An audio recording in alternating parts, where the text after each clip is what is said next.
Okay, ladies and gentlemen, welcome to the last class, 19.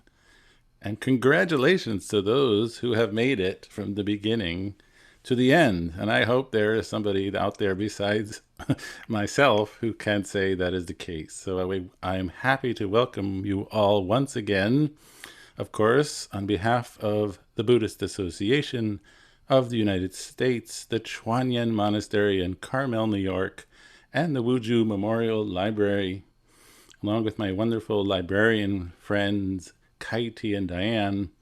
We're happy to come to you one more time for Summer Pali. Of course, it's not feeling like summer any longer around here in the New York area. I have my flannel shirt on today. It's starting to feel like fall. And so, with that autumnal quality, we wrap up this section of Pali instruction. And we are, of course, still in our Gare and Karuna Tilaka New Course in Reading Pali textbook in Lesson 5. And we hope to finish the initial readings this very class. And so, without any further ado, I will share my screen. And we've been looking at the Vaseta Sutta, which, as you can see, occurs not only in the Majjhima Nikaya, well, you can see that, but I can tell you it also occurs in the Sutta Nipata. And so we began to look at it. I think for time reasons, we'll sort of skip towards the end. It's very much the same, except for different qualities, different words. I very much like that we have Yoda, which is a warrior, which of course is the word borrowed for the famous Star Wars character Yoda. Not a coincidence, except that I think for that Yoda, they decided not to use the aspirated D. Maybe no one would know what that meant. So we have the warrior. So of course one that lives with arrow making and archery, that person is not a Brahmin. That person is a warrior. And maybe I'll skip down to this one. It's interesting. Yohi kochi manu sesu gamang ratang chabunjati evang vaseta janahi raja eso na brahmano. And so we talked a little bit about how this construction, yohi kochi, together with the locative, so it has the sense of whoever amongst people. And then we can go right to our verb, bunjati, which I think we might have had way back in Pali Primer with the sense of to eat. But that is not the sense here, because it also could be to partake of, to enjoy. And it also, in this context, seems to have the sense of to rule. And what does this person rule? Gamang ratang cha.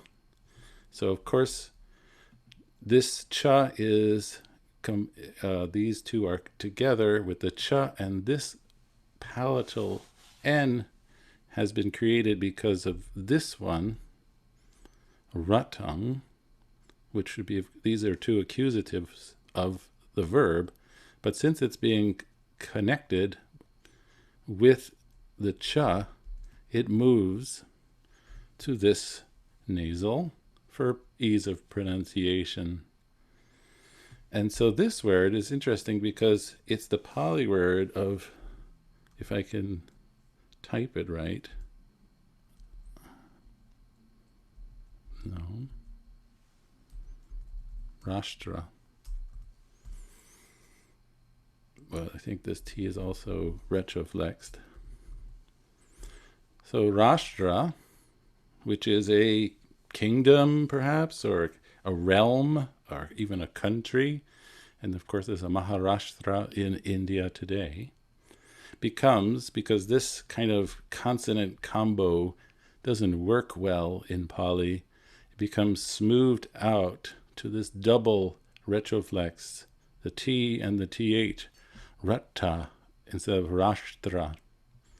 So one who rules country and village. A gama is a village. I'll take this out. He, thus, know this, janahi. So this is our verb janati, to know, in the imperative, second person. Know this, vaseta. He is, of course, addressed in the locative. Rajo eso. He is a king. Raja, that's our nominative of the king, Raja. Na Brahmano. He is not a Brahmin. And so now we move on to these sort of very, at least for me personally, very, very striking verses, very powerful set of verses here. Nachahang Brahmanang Brumi Yonijang Mati Sangbhavang Bovadi Nama Sohoti Sache Hoti Sakinchano Akinchanang Anandanang Tang Ahang Brumi Brahmanang. Words with extreme power. So how do we explain this? So the cha here is, of course, just continuing this row, and it's being stuck together with the I, ahang, I. So I, na brumi. So brumi is to say or call, first person, singular. I do not call a Brahman, Brahmanang, accusative. And we have these two interesting words, yonijang. So a yoni is a womb, for the place from whence the baby comes. And ja is the suffix which means born of. So born of a womb. And then we have mati sangbhavang, which has the sense of having a mother as an origin, born of a mother, born of a womb, or born of a mother. So in other words, just by being born. And then we have this very almost funny word, bovadi. And so we had this vocative, bo, I think, which we talked about how it's a little tricky to translate.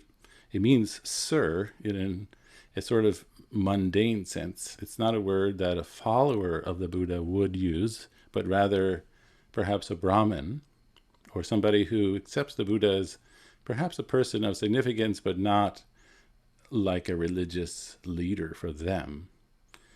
And so a bo and vadi means say, a sayer. So a bo vadi or bo vading is a sort of like literally a sir sayer, one who just says, yes, sir, like a yes man.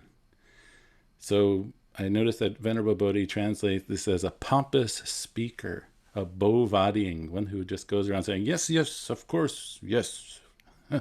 And nama, which looks very much like name, in this case it's not related to nama rupa, name and form, but it just simply has this indeclinable sense of calls, or is named. So Bovadi Nama Sohoti. He's called a pompous speaker. He's called a sir sayer. If such a, so here we have a discrepancy of readings. It could be possibly, in one could make grammatical sense, if one read it as sa, he, and ve is the emphatic, something like indeed. But I'm pretty certain it makes much more sense, and I think people generally choose such a, if, so he is a bovadin, if he is sakinchano, so kinchano, with worldly attachment. So he is just a pompous speaker if he is one of worldly attachment. And then the follow-up verse, akinchanang anadanang tam ahang brumi brahmanang. So tung is referring to this person, a different person, I guess. Hey, he, tongue, he, ahang, I, brumi, say, or call. And this person, which is being described as tongue, is also being described as akinchanang and anadanang. So akinchanang is the opposite of sakinchano. So without attachment, and adanang, not grasping, related to the verb adadati, taking, not grasping. It's he who I call a Brahman. By the way, does anyone like to explain quickly, for extra credit, why in the second line we have the adjective in the nominative, sakinchano, but in the third one we have the two in the accusative? Does anyone like to very quickly explain and tell us why the grammar is this way? Yes, we have Fiakra to enlighten us. Good evening. Yes, because in the first sentence, it's just a simple verb to be with a predicate, whereas in the second one, the akinchanang anadanang is the object of the verb of the verb brumi. Exactly right. Right. Very good. Thank you. So yes, just as he said in this second line, notice that when something is equated with the verb to be, what's predicated, what's on the other side of the verb to be, is also in the nominative. We had this question in the last class. It doesn't take an accusative object. So if he is one of worldly attachment, if he is a worldly attacher, but here in the third line, as he just said, this is the object. Brumi takes tongue, which is an accusative, and these two of describing the tongue. So they are both in the accusative because they are objects of this verb, I call. So exactly right. And so finally we have here, Sabha Sangyojanang Chetva, Yove na paritasati, Sangatigang Visangyutang Tangahang Brumi Brahmanang. So a sangyojana is a fetter. And there are 10 traditionally that one needs to eliminate, to cut off. So the verb chindati, to cut, in the absolutive is chetva. So having cut off sabha, all fetters. Yo ve na. So here we have our ve, our one who, relative pronoun, truly or indeed, na paritasati, is not worried, not concerned. And then furthermore, of course, this is now once again the object of the verb, sangatikang, having gone beyond all attachment. This is ati plus ga, which is gachati, and sang, so it would have sangha would be the attachment. So having gone beyond all attachment, and visangyutang. So we've been looking at Sangyutta Nikaya, which means connected discourses, discourses that are connected by a theme. So the V would be a negator here. So without bonds, without connections this way, without bonds is best. Tang ahang brumi brahmanang. It is he I call a Brahman. And so I hope this explains this wonderful set of verses. Very important to know about. We have a question from Pat. Hi, Pat. Hello. I just wanted to ask quickly, is it a coincidence that he's using this talking about Bo Vadis when this Vaseta just called him Bo? Well, I would say it's not a coincidence because we know, as we spoke about, that Brahmins like Vaseta addressed the Buddha as Bo Gautama. I mean, it's hard to say exactly how much to read into it, but I think what he's basically saying is that, you have to walk the walk and not just talk the talk. You have to do what you teach.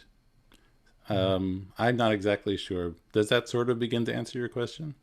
Yeah, it's just interesting to me. It seems like there's so much like information in these little forms of address and the verb Yes, forms and all. It seems like it's a deep topic, but it's very interesting. much so. And I think bovading is a very challenging word to translate Uh-huh. into English. It's hard to capture the meaning concisely. Uh-huh. It's almost Thank you. requiring a footnote. You're welcome. Okay, if there are no more questions, we can move on to Dhammapada. Our last look, we've been talking a lot about the idea of appamada and pamada, such important words in Buddhism, heedfulness or diligence and a lack of it. And so we have here, this is from the chapter on appamada, Appamadavago, the chapter on heedfulness or diligence. Appamadena magava devanang setatang gato appamadang pasang santi pamado garahito sada. So here, magava is a nominative, vant kind of word. The two here refers to the grammatical section that will explain or the full declension of vant and mant. So don't think that this is somehow a feminine long a noun. It is vant. And Magava seems to be a type of a specific god and perhaps synonymous with Indra. So it's sort of like a head god, a leading god. And he's, well, Appamadena, we recognize it as the instrumental by or with heedfulness. And then he's described as gato. So this is the nominative past participle matching magava because that is a masculine nominative. He is gone. Setatang devanang. So seta, just the word seta means something like excellent, really great. And then it's put together with this suffix, which does make it a abstract noun, or a noun at least, excellence, supremacy, and it's in the accusative because it's the object of gato, gone to excellence,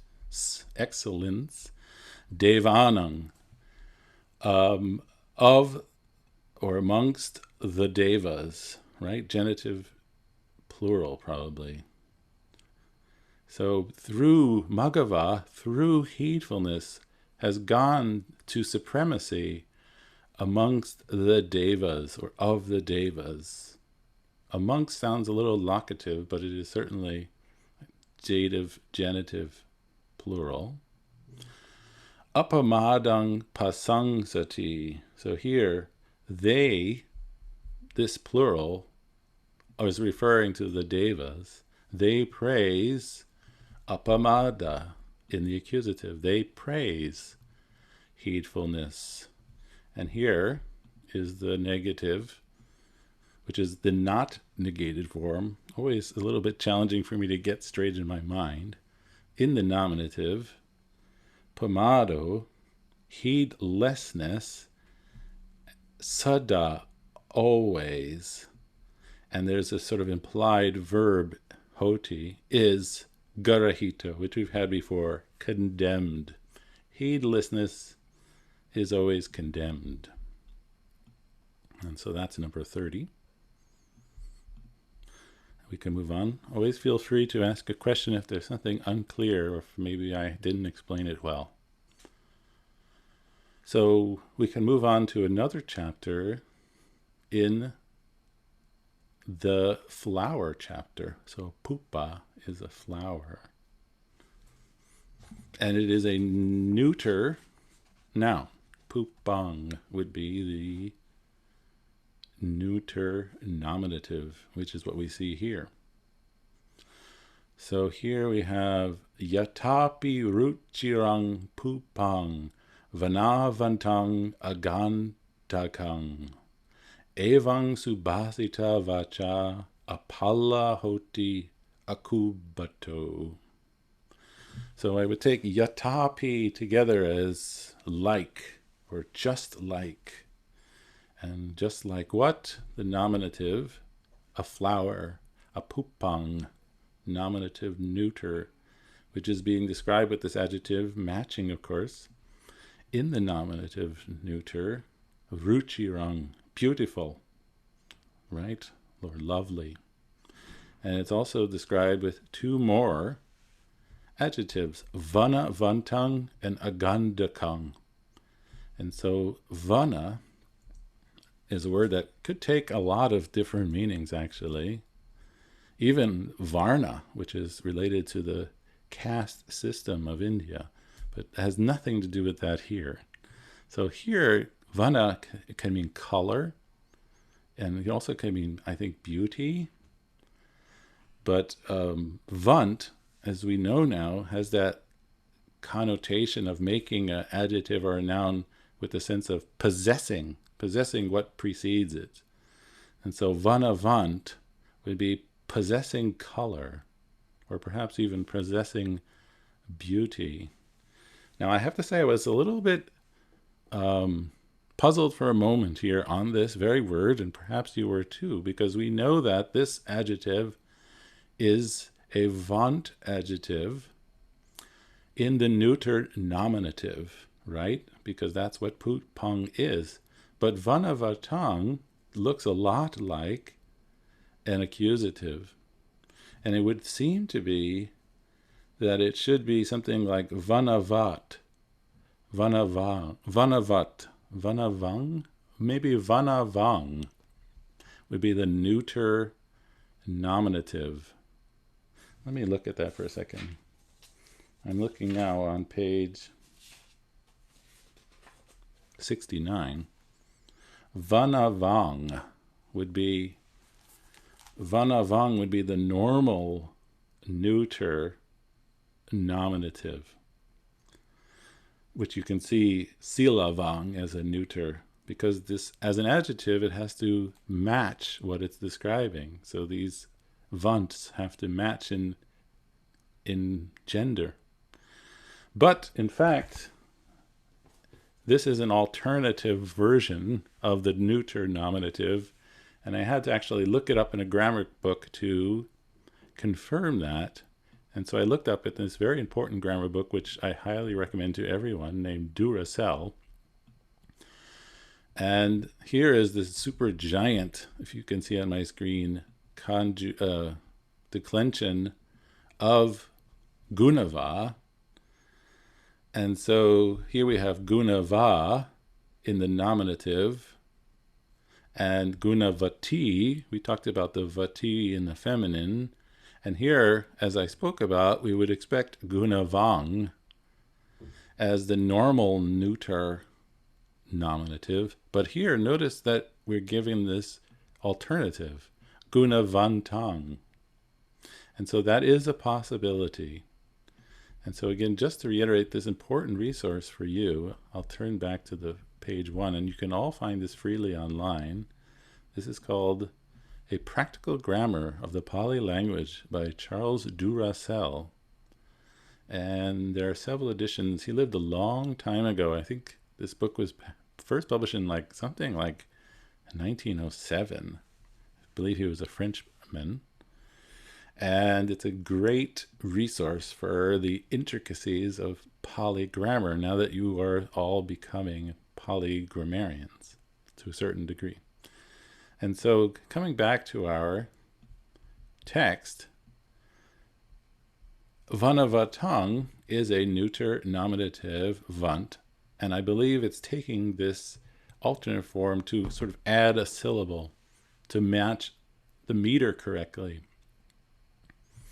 And then we have a gandakang. So ganda is scent or smell, and the ka suffix is making it an adjective, gandaka, and it's negated, so without smell, and it's also, of course, neuter, so it means without scent. So putting these first two lines together, just like a beautiful flower, possessing color but without scent. I've put the but in there, but it's not in the Pali. Let me finish this verse and then I'll take the question. Evang subhasita vacha apala hoti akubato. So thus, a vacha, which is a word, or perhaps an utterance, or even maybe a speech, but maybe a word. Subhasita, well spoken. So this su has the sense of good or excellent or well. Thus, a word well spoken, apala. So vacha is feminine, I think, and so apala is matching it, is fruitless. Akubato. And so this is a little bit complicated. You might have wondered, what is this kubato thing doing here? I'll explain it quickly. And so the whole story is that we know a lot of the story. There's the root, kur. And from this root, we get the very common verb karoti, to make, to create, to do. We've had this a lot. Now there's another stem form of this verb, which is this kub thing. And so there is a verb form of karoti, which would be kubati. And so if we wanted to make kubati into a present participle, we would make kubanto, one doing, right? One making. But this is not the nominative. This is the genitive. This is really the dative. So the dative of kubanto is kubato, as we can see in our present participle declension table in this very chapter. So that's kubato, and it's being negated. So this is how we get a kubato. So for one not doing, or one who does not act. So this verse again, just like a beautiful flower, full of color or possessing color, agandakang, without scent. Thus, a well-spoken word is fruitless for one not acting or one not doing. So that's akubato. Okay, I'll take the question now. Huelin, are you there? You've put your hand up. Yes? Yes, I was going through the word vana. You Yes. mentioned that it's a neuter now? Vana? No, I didn't. I mentioned pupang is. Vana, I think, is nominative in itself, but it's part of vana vant. Okay. Vana vant. It's an adjective, vana vant, in describing pupang, so it is neuter. Does that answer your question? Yes, because vana itself is masculine, so I just a bit stumped. Thank you. You're welcome. Ken?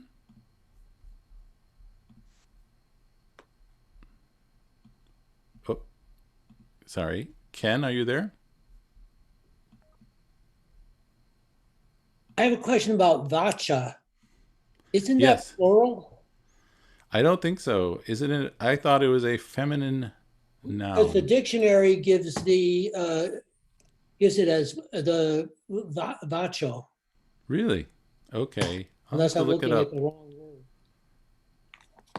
I have to say I'm not 100% sure. I thought it was a singular. Yeah, it And it's has on page 197 in the book, vacho, speech, word. vacho. Let me look it up quickly. Hmm.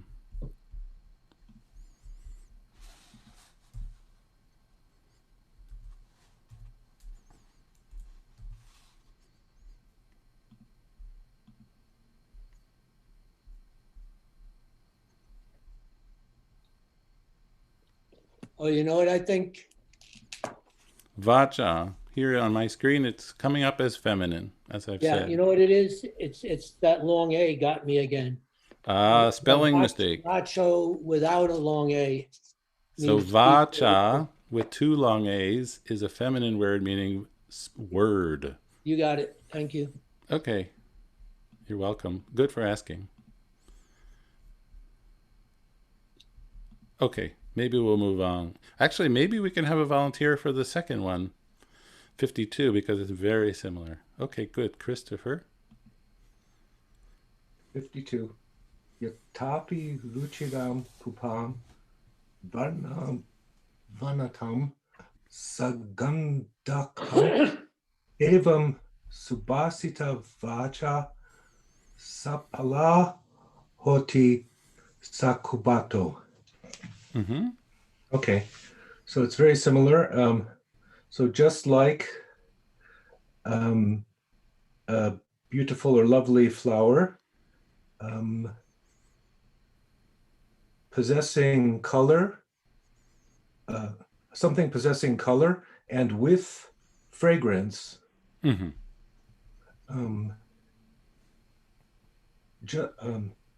So maybe thus. thus well-spoken speech is fruitful for sakuba. So what was the kubato again? It was the Yeah. for one who does act. Yes, for one who acts. So very good. Can you explain for me one more time what grammatically is sakubato? Sakubato. So this is a dative, and the sa is with, I guess. Yes. Kubato is from karoti or kubati. Right. Present participle. A doer, someone who acts. Right. It has a little bit of a reflexive sense, this form of karoti kubati. So one who does One who himself. does. For one who does himself. That kind of feel of, that would be the reflexive sense of the verb. Right. And it's, as you've said, the dative present participle form of kubati, which is that reflexive sense of karoti. Very good. Thank you. Thank you. Okay. Wow, we're moving quickly. I was worried about running out of time. Okay, we move on to one more. The bala vagu. So a bala, as opposed to a bulla with a short A, mind your long marks. A bulla, or the word bulla with no long mark, means strength or power. But with a long mark, it has a completely different meaning, which can be two. One is bala could be a child, or a bala could be a fool, a foolish person, which seems to me a bit related, right? Have you ever had somebody say to you, don't act like such a child? Don't act foolish. That's a bala. It's a sort of very interesting kind of confluence, which we don't have in English. I find it very interesting. And so this whole section is about the fool, we might say. Diga jagarato rati, digang santasa yojanang, digo balanang sangsaro, sadamang avijanatang. Okay, so this is all based on the word diga, we can say, which is, I think we know, means long. But notice how it's being declined in 3 different ways in this one verse. We have diga, we have digang, and we have digo.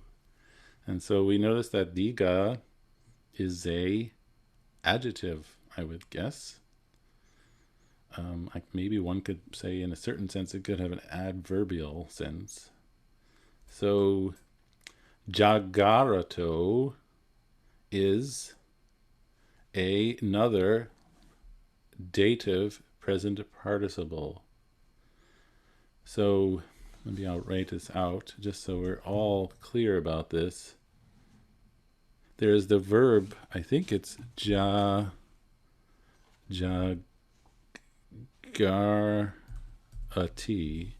to watch, to be alert. And then there's would be the present participle, jagaranto. I would notice that unt, so that's watching or being awake even. And this is the dative, so this N drops out. Jagarato. So the subject of the sentence is rati. So the night is rati, is long, and so rati is a feminine noun, and so it's matching with diga as a long a noun, feminine. The night is long for one who is watchful. I think it's also can take the sense of for one who is awake, in the meaning that if you can't sleep, night seems really long. Just lying there in the dark. And then so the second part, digang santasa yojanang. So a yojana, which is a neuter noun, is a unit of measure which doesn't seem to have a very precise, understandable length, at least not that I can discern, but it's pretty far. It's probably something like 12 kilometers, or 7 or 8 miles. I don't really know. I'm not sure if anyone really knows, but we see this unit of mileage or kilometer kind of unit, fair amount in the Pali Canon. So a yojana is long. It seems long. It's digang. So notice that this is matching in the accusative, neuter, nominative. And then we have this dative, santasa, for someone who is tired. So if you have to walk, if you're tired and you have to walk 12 kilometers, it would seem extremely far, right? And now we get to maybe a little more interesting. Digo balanang sangsaro. So sangsara, which is a word I'm sure we all know, at least by hearing it, is based on the verb sarati, to flow on. But sangsara has this nominative sense of this very sangsara. It's very hard to translate, usually not even translated. So sangsara is masculine. It's matching here in our masculine digo. Sangsara is long for fools, right? Balanang. That would be our dative plural. And then we have sadhamang avijanantang. Knowing. So this is another present participle dative. Avijanatang. Sorry, hard for me to pronounce that for some reason. So we have vijanati. I'll write this out for us. Vijanati. I think this is actually a typo in our book in the vocabulary list. This verb, based on janati, to know, we've had this a lot, like the root nya, janati, and then there's vijanati, related to pajanati, and then we would have vijananto, would be knowing, and then the dative is this form, and it's with sadamang, the good way. So for one understanding, it's negated, not understanding the good Dhamma.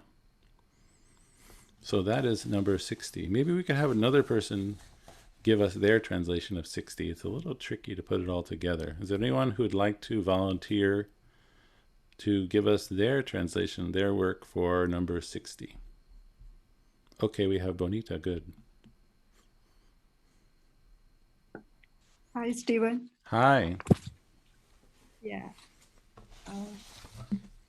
Diga jagarato ratti, digang santasa yojanang, digo balanang sansaro, saddamam avijanatam. So my translation is, long is the night for one who is wakeful. Long is the journey for one who is tired. For one who thinks and acts in ignorance, long is the cycle of births and deaths. That's Okay. Translate. It's a little free, but I understand you. I think you've captured the grammar very well. Excellent. Yeah. So you've reversed the order there, but I think it's because good. I thought if you are ignorant, that's the result would be. Right. You're quite right. I agree with you. Very nice. I like how you've done it. Thank you. Thank you. I'll also read you the great K.R. Norman's super literal translation, and you'll see he even translates samsara. Long is the night for one who is awake. Long is a yojana for one who is weary. Notice he doesn't even try to translate that one. Long is journeying on for fools who do not know the true doctrine. So fools, for fools, balanang, who do not know. These words are actually going together as datives.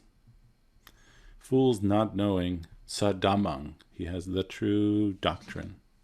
Okay, good. If there's anyone else who'd like to ask a question or offer a translation of these verses, you can feel free. Okay. Huilin? Oh, hi. Okay. I translated it as, long is the night for one who is wakeful. Long is a league for one tired. Long is the round of birth and death for fools who know not the true Dhamma. Okay, good. How long is a league? No idea. That's not I've heard that word, but I don't know how far that is, how long that is. But I think I've seen that translated that way. Maybe one day I'll figure out what a league means, and then I'll know what a yojana is. But thank you. Thank you. Okay. And I think we have Pat too. I just wanted to say that league is a great translation for yojana precisely because we're not sure what either one means. Is that right? Well, so we don't know what a league is? I mean, it's one of those words that people know is like a long distance, but what exactly that distance is so it seems like a good translation for that reason. Yeah. I know there's a book called 20,000 Leagues Under the Sea, which can't be that long because 20,000 are a lot. That's a fair point, yeah. And anyway, it doesn't matter really for us today. Maybe some expert ancient Indian scholar will figure it out for us. But thank you. That's fine. Okay, good. Okay. So those were our final Dhammapada verses. And now we can move on to the last bit, which are the verses from the Khuddaka Nikaya, the Sutta Nipata, the famous Mangala Sutta, the Blessing Sutta, which is probably a text. This is, of course, just a portion. It's probably a text that many of you have heard. And it's a good one to know. It's a very nice one. And it's all based on this final, the fourth of the four in the stanza, Etang Mangalang Uttamang. So Mangalang is a blessing, and Etang is this, and then Uttama has the sense of supreme or greatest or highest. And so the refrain is always, this is the highest blessing. Of course, you might think, well, how could there be more than one because we have all these highest blessings. But of course, as we've seen from the Anguttara Nikaya, the Pali people don't really think that way. Like we talk about the one thing, it means a lot of different one things. And in the same way, I guess, there are lots of highest blessings, but of course, all very important. And so we have here Asevana cha balanang panditanang cha sevana puja cha pujaniyanang etang mangalang uttamang. Okay, so asevana is related to the verb sevati, which has a literal sense of serve, and it seems to me that these words must be related, sevati and serve. It also could mean to like associate with, and this is the noun form, and it's negated. And so non-association or not associating, and balanang is genitive dative, but it seems to me here, a instrumental sense. With fools. So not associating with fools, right? And also serving panditanang, the association with the wise ones. So again, panditanang, notice here that this is an elided case ending is this, anang, plus cha, but they come together for kind of ease of speech, and so it becomes this nasal, just like we saw above. And so the association with wise ones, and then we have puja cha pujaniyanang. So puja, like sometimes in temple we can do Buddha puja, making offerings to the Buddha, or it could be veneration. And pujaniyanang has the sense of those who are worthy of puja. So veneration, the veneration of those worthy of veneration, or offerings to those worthy of offerings, or making offerings to those worthy of offerings. This is the highest blessing. Okay, good. Can we have a volunteer for the next one? Maybe somebody who hasn't spoke up yet. Yeah, like Sharosha and Jillian. Very good. So we'll take Sharosha. Hi, Stephen. Hi.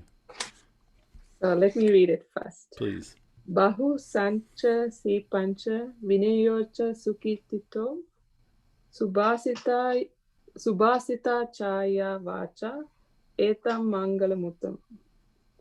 So Bahu sancha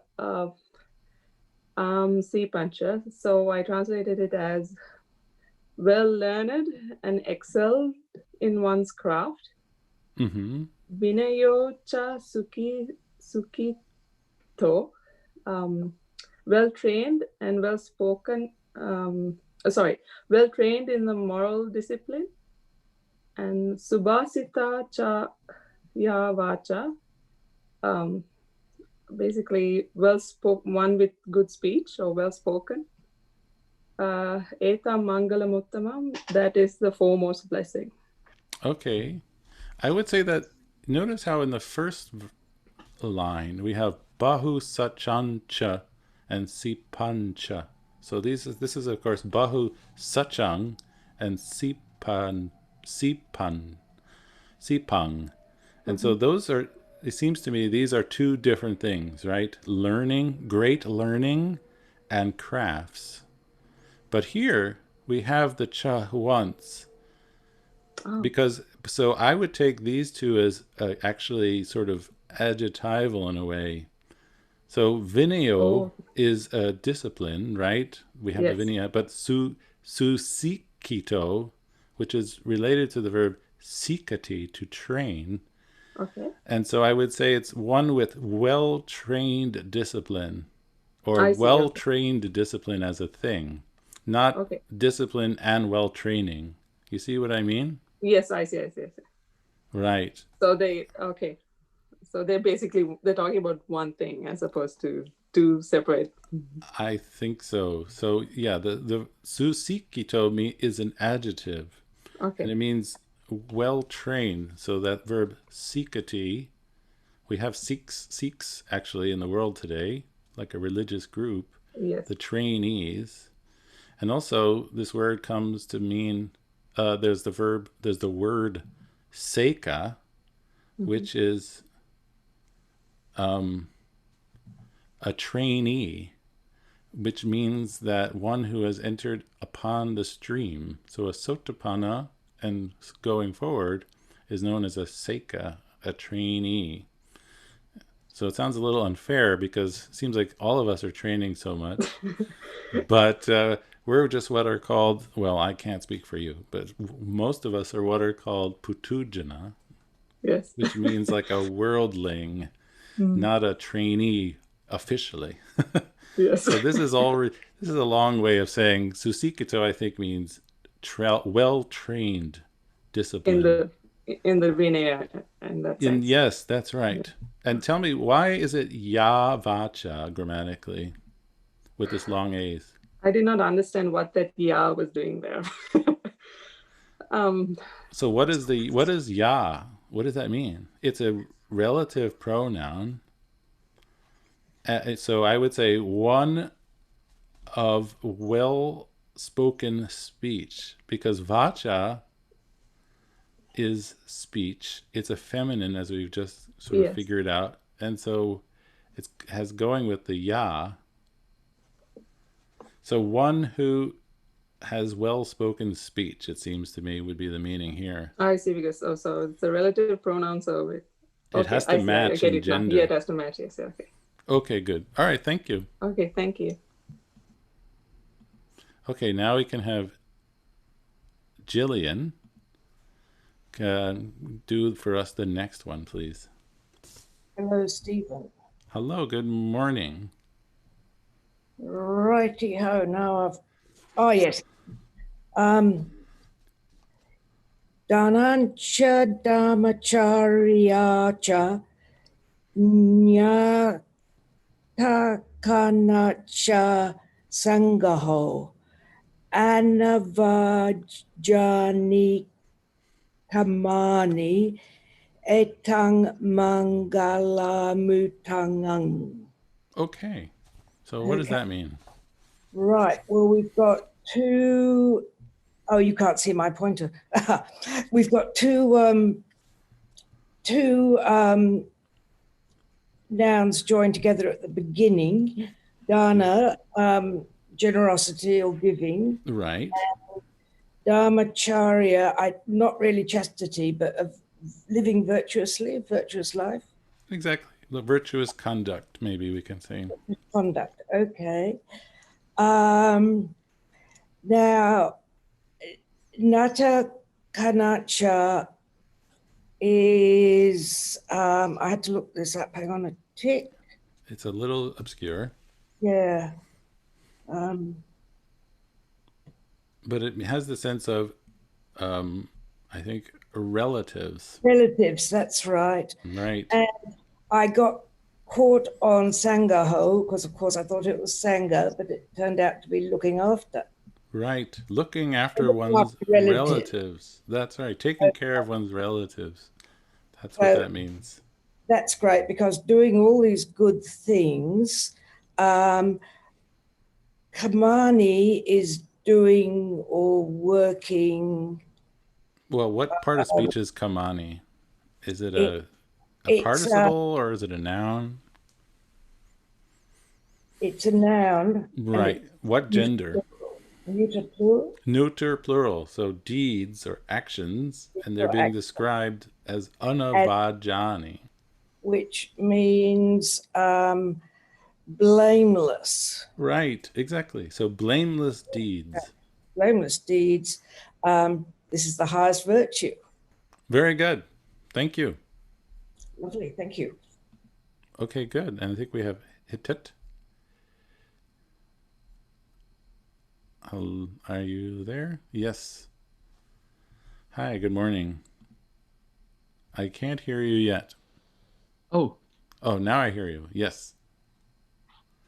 Can you do for us Arati Virati Papa? sure. Arati Virati Papa Majjapana Cha Sanyamo Appamado Cha Dhammesu Etam Mangalamuttaman. Mm-hmm. So Arati is abstention, abstinence. Okay. Virati, it's like V is like the modifier. Well, abstention again. Right. From Papa is the evil. Yes. the What bad. case is that? Papa. Papa would be It's nominative. the away from one, ablative. Yeah, the ablative. Right. And then we have Majjapana Cha Sanyamo. I will start with Sanyamo, which will cause forgetfulness. Majjapana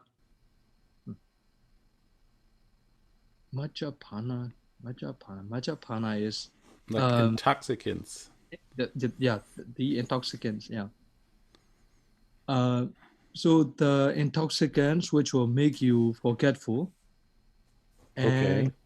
Appamado cha dhammesu. Dhammesu is the locative. Appamado is the unforgetfulness, the heedfulness in the dhammas, in the doctrine. Etam Mangala Muttaman. This is the highest blessing. Right. So sangyamo is something like restraint, holding back, refraining from intoxicants. Right? Is that what you said? Sorry. Yeah, I said like I was mistaken that with forgetful. No, I don't think so. At least how it's defined for us here, I'm looking at our glossary because I wanted to check. It means control or restraint. I see, thank you. And then it would be with this ablative, I think. I'm not sure. Yeah, but the sense of it is refraining from intoxicants. Okay, good. Thank you. Thank you. And then we have Ken. Okay.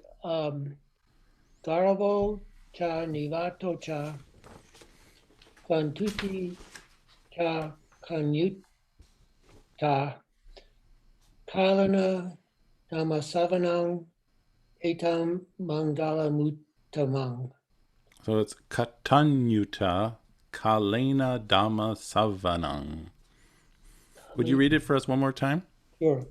Garavo cha nivato cha santuti cha kanuta. No, it's Katanyuta. Oh, katanuta. Kalena dhammasavanam etam mangala mutamang. Okay. Reverence and modesty, contentment and gratitude, listening to the Dhamma at the right time. This is the highest blessing. Good. Thank you. And Maybe I'll ask Diane if she would maybe take a shot of a just interesting word, katanyuta, if she knows how that word is put together. Well, I will need help with that. But it's just an interesting sort of etymology for katanyuta. But I thought you might know. Well, from the katan. What's kata? Isn't that from karoti? Yes, it means done. It's like the past Yes. participle. And what's this new? Well, I thought it was one who knows. Exactly right. So it has the sense of one who knows what was done. And so the sense, as you've said, the person who knows what was done has gratitude because they understood the trouble one has gone, or how hard it was. You see what I mean? I've got on my notes here, I've got the TA circled because it's like the state of remembering what has been done. Yes, it makes it an abstract noun, I think, the ta suffix. So it's kata, this new, which is that nya root, and the ta, making it a noun. So one who knows what was done, or maybe just knowing what was done, it's not the one. So it means the word gratitude is a good way to capture that. Good. And Diane, would you like to do for us, I think, the very final verse? I will probably need help with that too. Okay. Kanticha sovachasata samananancha dasanang kalena dhamma sakacha eta mangalamutamang. Patience and kind speech, or gentleness, or the seeing or visiting the recluses. Right. Discussion of the Dhamma at the right time. This is the highest blessing. I always have trouble with these. I think they're very difficult. Well, this is a little tricky. So kanti is a noun that could function either as masculine or feminine. Here it's feminine with that long I, and I think that's for metrical reasons. Kanti cha sova chasata. And what's interesting about sova chasata, it's related to suvacha, this suvacha, well spoken, becomes sovacha for some reason. But what's interesting about sovacha, which can be translated, as you say, sort of kind or gentle speech, the commentary, which I looked at, explains it as one who receives advice well. And I guess the sense of that is that when one receives the advice or the teaching, one doesn't argue, and one is willing to hear it in a kindly way. And so that seems to actually go well with kanti, which is patience or forbearance. Right. Okay. Did you have any other questions about that, Diane? No, but I'm wondering with the Mangalamutamang, Mangalang, this is a compound word, right? Mangalamutamang?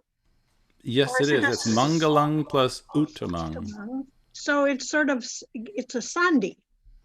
Yes, it is. It's a sandhi. So that's why the M changes, correct? Right. It's a neuter, so it would be Mangalang alone. But since it's coming up against this U, it changes to the labial M. Mangalam Uttamang, for ease of speech. I think if we had the Nigahita in the middle, it would be very hard to say. Yeah. Sorry? So when you say it, do you say it Mangalam Uttamang? Well, that's the word as I see it, Mangalam Uttamang. Because in the chanting group, we ended up saying Mangala Mutamang. Well, Mutamang is not a word, but maybe that comes out better just for recitation. But you should know as a Pali person now that the word is Mangalang Mangalang, and Uttamang. Uttamang. Thank you. Okay. Okay. And so at this point, I'll ask if there are any final questions. And this is really final questions. Okay. We have a question from Jillian. Thank you, Stephen. I wonder if you would be kind enough to summarize briefly for us what we should at this stage know about abstract nouns. Words that become a noun with a suffix, usually ta, but there are other ones too. I think we haven't covered it in a sort of official way. I would say that if you really want to dig into this concept, you would look in Duracell, because there's an excellent section in the back about prefixes and suffixes, and they're all well defined there. Right. Do they tend to stick to a particular, do they change to a particular gender when the words become abstract? They could change gender, I think. Right. Yes. I'll look it up, thanks. It's a big subject, and usually one sort of picks it up by context instead of taking it as a subject per se. I know Diane has spent a lot of time with Duracell, and maybe she'll have something to say, but that would be my recommendation, to look into Duracell, where he talks about this ta and other suffixes that can form nouns and abstract nouns. Okay? Yep, thank you very much. Okay. All right. Well, then I think we're pretty much done. There's just one or two announcements I'd like to make. I do have something to add from someone who posted in YouTube. A yogana is how far a team of oxen can draw a cart in a day, about 7 miles. Really? Okay. I guess it would depend on the ox but 7 miles. All right. I'll take it. It sounds plausible to me. Okay, thank you. And so I wanted to mention at this point that although we've come to the end of this group of classes, our wonderful librarian, Kaiti, who I hope is around, has spent a lot of time on the website putting up a lot more teachings of Pali. And so not only can you find mine, which are probably not so important to you now because you've heard them all, but we have a lot of teachings, and this is still a work in progress. So I'm showing you here on the Baus website. This is under Teaching and Learning Language. We have this newly created section, and a lot of this is Venerable Bodhi's teaching of the Garen Kurunatilaka book, which you see here in the middle, which is being called Pali Level 2. And this is, I believe, the entire book. He covered the entire book. So you can either review, or you could hear his lectures on these chapters, which I'm sure are much better than mine, if you want somewhat of a review, or I strongly encourage you to continue your study by listening to these audio lectures. I think they're only audio. And there's even more, because there's so many, he's given so many and recorded so many, that after you finish the book, you can go on to his teachings on short suttas of the Samyutta Nikaya. And so this class and this website is all, in a way, leading up to, I wanted to mention that Venerable Bodhi has a new Pali language book that will be coming out, I believe in December, published by Wisdom Publications, his normal publisher, about Pali and Pali grammar and how to translate Pali. And so if you have started this summer and you continue on through GARE this fall, by the time his book is released in December, you'll be in a very good position to take advantage of that wonderful new resource. And so it's a kind of a very exciting time for Pali study, where this major new textbook will be released to the world. And so that's what I have to say about Pali study. And I appreciate all of your hard work. And I understand how hard it is. Because if you do go to some of these recorded classes, you might very well hear me making all kinds of horrible mistakes and probably very embarrassing mistakes. And so I think just to finish off this section of this classes, I'd like to do for us a quick verses of merit, which I can recite for you in Pali. And you can see it here, hopefully, in English and Chinese. This is a traditional Pali text. I have a hand from Jillian. Jillian? Yes. No, sorry. That was, I moved my chair. I did not want to speak. Sorry. Okay. All right. So then I will now like to share these for any good merit that we might have incurred by teaching and studying Pali, and of course studying Dhamma, because studying Pali is studying Dhamma. We hope we can have accumulated some merit, and we can now share this merit. Akasata cha bhumata deva nagamahedika punyang tang adumoditva chirang rakantu sasanang. Akasata cha bhumata deva nagamahedika punyang tang adumoditva chirang rakantu desanang. Akasata cha bhumata deva nagamahedika punyang tang adumoditva chirang rakantu mang parang.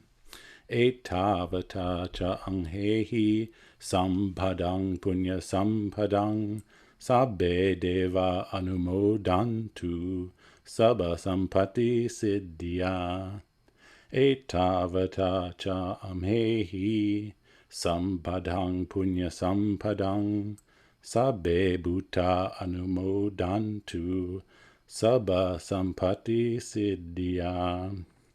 Etavata cha anghehi sampadang punya sampadang sabbe sata anumodantu sabba sampatti siddhya. Bhava gupadaya avici hetato et antere satakai upapana rupya rupicha asanya sannino dukkha pamuchantu pusantu nibbute. Sadhu, sadhu, sadhu, sadhu. Okay, thank you all so much. Thanks a lot. Thank you so much. Thank you so much, Stephen. Stephen, it was great. That was so great. Keep at it. Wonderful. Don't stop. Wonderful. Okay, bye now. Thank you. Bye now. Bye. Everyone.